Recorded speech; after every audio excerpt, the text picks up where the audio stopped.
আমি আর শাশুড়ির কথা শুনবো না। কেন কি হয়েছে? শাশুড়ি আমার ভবিষ্যৎবাণী জীবনটা, উজ্জ্বলতা জীবনটা, আমার লাইফ জীবনটা নষ্ট করে কি দিয়েছে। করছে? ক্ষণে ক্ষতিগ্রস্ত করে সংসার ভেঙে গেলাইছে। সংসার ভেঙে গেলাইছে? হ্যাঁ। কে কি করছে? শাশুড়ি তোমার কি করছে? বউ গেছে কেমনে? বউ ওই যে মানুষের বুদ্ধি শুনে বিয়ে করছে। আমি কাজের খাতার নাম আমার, সবকিছু আমার, সরকারের খাতার নাম আমার। হ্যাঁ। আমি কলম কেসার নাম দুনিয়া হইলেন না সব। তো বউ আরেকজন নিয়ে গেছে কাগজ কলম ছাড়াই। কাগজ কলম ছাড়াই। হ্যাঁ, হ্যাঁ, আমার তাহলে বউ তুমি আর শাশুড়ির বাসায় পাঠাও গেত? শাশুড়ি বাসাত। হ্যাঁ, শ্বশুর বাড়ির বউ পাঠাও গেত? শ্বশুর বাড়ি। হ্যাঁ। শ্বশুর বাড়ি তো নতুন নতুন কদিন গেছে বাবু। হুম। ওরা- আর পাঠাবা? আর বাড়াম না। হ্যাঁ, আর বাড়াম না। আর পাঠাবা না? নিজে খাট পালং কিনে খাটো হুদাই তুমি বালা বালের যে ওটা কি সাজাই থুবা? হুদাই সাজাই তুমি কোনো কাজ কাম সব তুমি করবা? কাজ কাম। হ্যাঁ, ভাত ঠাত সব তুমি পাক করবা?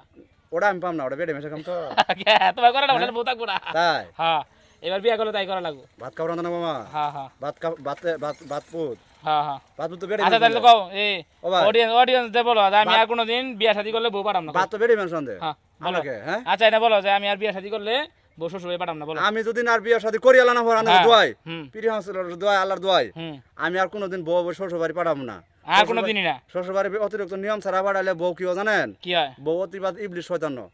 আচ্ছা। তারপরে মুনাফিক বেঈমান আর হয়ে যায়। দোয়া চাও যে আমার আর জন্য দোয়া করেন, আমার বউ আর কোনোদিন পাঠাম না। সবাই আমার জন্য মন ভরে দোয়া করবেন, আমার বড় জন্য চলে আসে না। হ্যাঁ আচ্ছা। আমার মাথাটা আল্লাহ